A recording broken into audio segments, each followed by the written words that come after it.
Hey guys, welcome back. It's Missy, and today we're gonna talk about perfectionism and get to the root of perfectionism and how to overcome perfectionism. So to start it off, what is perfectionism? Perfectionism is an unrealistic expectation of oneself to be perfect. Perfectionism is actually a coping mechanism. It's a way for you to feel like you're in control of how people perceive you, how things go and the outcome of things, and how you feel about yourself. How does it become a coping mechanism? Well, it starts all the way in childhood with the way that first one way is with the way that your parents treated you. So if you had a parent that had unrealistic expectations, they were overambitious, overachievers, overly critical, or they expected nothing but perfection, that's going to cause you to believe that you always need to be perfect. So when you did something, when you had a soccer game or you had a test or you were performing in some sort of way, or they would put emphasis on the way that you behaved in public. If you didn't do it in their eyes of perfection, then that would lead to negative consequences, whether that be punishment, whether that be criticism, whether that be you being ignored, and it would lead to you feeling bad about yourself and then you feeling worthless. Now, this can happen in toxic abusive environments, or it can also just happen in homes with parents that haven't resolved their own issues. They had perfectionist parents and they didn't resolve these issues or see that they were wrong or how they would affect you, and so they didn't resolve it and then they projected onto you. So if you had this type of parent, they most likely focused on your mistakes, would push you past your limits, would not attend to your wants and needs, would focus on worst case scenario, would dismiss your feelings and your needs.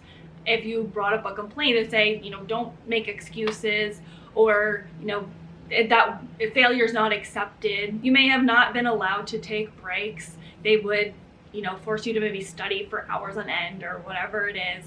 And they would only push for success. And then if you had the more extreme side, the more abusive parents, they would overly punish you. So maybe they wouldn't let you have dinner if you didn't succeed. They would force you to do something over and over again, or they would sit there and lecture you for hours on end. So it would result, when you have these abusive parents, it would result in some sort of punishment if you did not reach their expectations. And this especially, going into narcissistic homes, if you had a narcissistic parent, if you did not reach their expectations, which most times you most likely didn't because their expectations are unrealistic and delusional and no one can reach them, you'll never feel like it's good enough, you will always face some sort of punishment or consequence. And it can cause a lot of stress and anxiety. So all of this teaches you that you are defined by your achievements and what you do. Your self-worth is placed on what you can do as a person and what you can achieve. Now, if you didn't experience this in your home with your parents, then it can also happen if you experienced being bullied. You would, because you experienced being bullied and not feeling good enough, you may try to be a perfectionist and always get people to like you or do things the best, so that way no one can say anything negative about you, or maybe you'll be more well liked if you are perfect. Or if you dealt with some sort of traumatic event where you felt out of control, the way you tried to gain some control was by being perfect or having high expectations for yourself to be perfect. So you had this delusion that you were in control. So all in all, this is a trauma response, a coping mechanism that comes from experiencing shame. You are trying to avoid failure or harsh judgments. You were brought up or you experienced something that caused you to worry about what society thinks on an extreme level. You may have heard things like, what will others think? You might want to think twice about doing something like that. You don't want someone to say something negative. You just experienced a lot of criticism. So your parents were overly critical, or those bullies were overly critical, and so you've taken on that overly critical voice and you never feel like what you do is good enough. So because of all this, perfectionism is mainly pushed by fear. There's fear of commitment, fear of doing the wrong thing, fear of being ridiculed, fear of failure, fear of not being good enough, and all these fears can lead you to not want to make any decisions at all. There's that fear of making decisions. or committing to a decision. When it comes to perfectionism, wanting to succeed is the mask, but really avoiding failure is the driving force. Brene Brown says perfectionism is to minimize or avoid pain of blame, shame, or judgment. It's a shield. On the outside, perfectionism may be seen as wanting things to go right or, really wanting to succeed, but really deep down, it comes from a place of insecurity and fear, and the fear of not being good enough, not being liked, or being judged and criticized. The main thing of perfectionism is shame. And that is why it is considered a trauma response and a coping mechanism. So if you are a perfectionist, some things you'll struggle with are unrealistic expectations. You will constantly compare yourself to others, or you'll constantly compare yourself to maybe something you've done in the past, and you will try to reach what, in your view, of what you deem as perfect. And there's this unrealistic, really high idea or view you have that you feel like you need to reach. And nothing will make you happy unless it does reach that perfect image or idea that you had in your mind. You feel you have to do it this way, or else there will be that critical voice inside your head, and it's usually people that you've heard in the past. I can definitely relate to that. When I have a perfect image or idea in my head, I will be like, okay, it has to be exactly this. I do this especially when I'm looking for something specific when it comes to clothes or shoes or something, and I want it to be the exact match that is in my head, and usually it's never reachable because that's not how life works. There's never going to be someone that has the exact same idea as me and puts it out in stores. You will focus only on results. So you will shrug off any compliments or any progress that you have made or any accomplishments that don't meet the idea of what you had it should be. If this is you, then you have a really hard time being able to appreciate the journey and appreciating the small little things that you are able to do. You will have all or nothing thinking.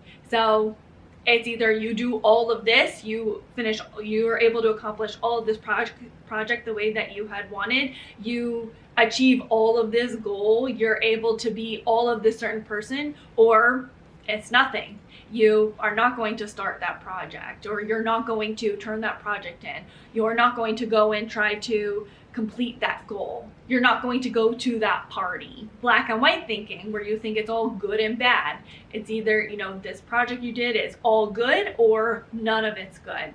You as a person, you're all good or none of you is good. You will feel down and depressed when you don't meet that unrealistic expectation, or you don't achieve that goal, or things didn't go the way you had planned or you wanted. You will feel burnt out and tired and unmotivated. Starting projects or trying to achieve your goals doesn't feel like fun. It's a fun sucker. It becomes this competition and this thing that you have to achieve rather than it's something that you get to really enjoy.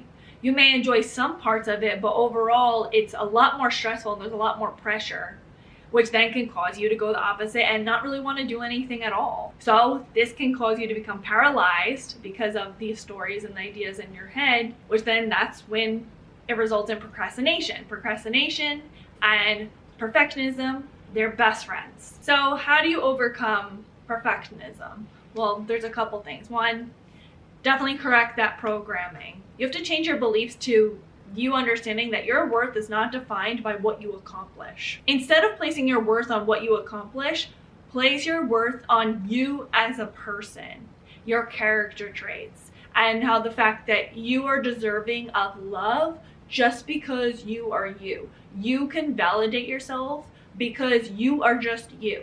It's not based on what you do or what you can provide or what you have achieved. So it's really important to interrupt those negative thought patterns when you start to have that shameful thought or you start to have that overly critical thought pattern. Recognize, that's not you. Those are your caregivers, your parents, your bullies. Once you disassociate it, then you'll realize, okay, this is not my true voice. This is just the critical things I've heard in the past. You also have to work on not being so harsh on yourself when you do try to do things, and be aware of how negative your thoughts are when you are trying to complete something, or see your expectations and lower those expectations. And usually they deem it as like a go for a 70-80 rule. So instead of thinking that you have to reach 100% and do it the most perfect way, try to achieve 70-80%. So when you're doing something and you start to be critical, say, okay, do I feel like it's 70-80 the best that I can do? If you do, then you just accept that it's good enough.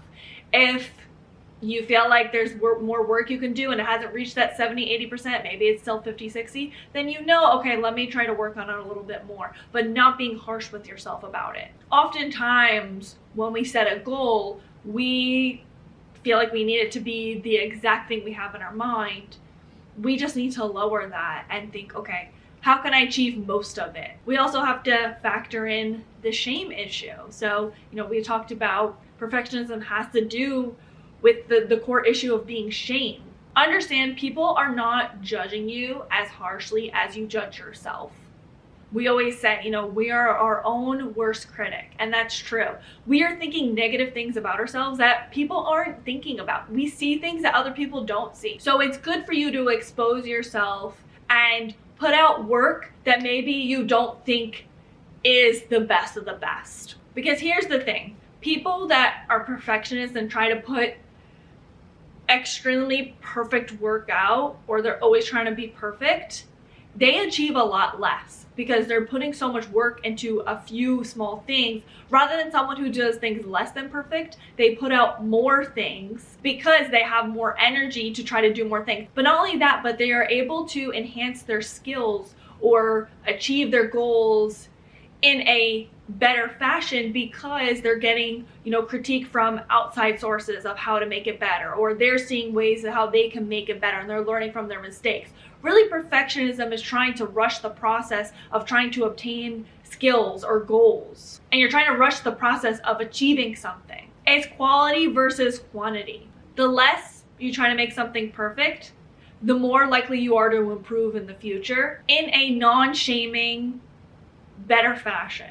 And also, it's exposure therapy, because the more work you put out there, the more you realize it doesn't define your self-worth, and you actually are in real time realizing, hey, no one's judging you the way that you judge yourself, and you're not going to be shamed for putting out less than perfect. Another thing when it comes to perfectionism is acknowledge the good and the bad. So that way it levels out, so you're not just thinking, okay, it only has to be good. It counteracts that all or nothing thinking and that black and white thinking. Recognize, okay, here are some good things about it, here are some flaws, and I accept the flaws. I accept the flaws about me, I accept the flaws about this project, I accept some of these negative things, and I'm okay with that. That's the reality, that's life. There's going to be flaws and negative things, and I'm good. That's how you retrain your brain, because when you were younger, when you were a child, you didn't feel like you could make mistakes, or you were so afraid of failure. This will expose you to failure and being okay with the potential of not being the best, because being the best is exhausting. There's always going to be someone that's better. So you recognizing, these are areas that I'm good at and these are areas I struggle in, that will help you let go of those perfectionist tendencies. And the last thing is, don't take yourself too seriously. With perfectionism, it's really based on that fear, and you take yourself so seriously, and it can cause anger and stress. So have fun with it. Make a game out of things. Try to enjoy it. I know it's so hard to enjoy the process, but try to set small mini goals and celebrate each small mini goal. Hey, I achieved this. I'm really proud of myself. Try to recognize ways that you can focus on the positive you've done rather than the negative. So what do you guys think? Leave it all in the comments below. And please don't forget to like, comment, and subscribe, and share with someone that you think may need it. Until next time, thanks for watching. Bye, guys.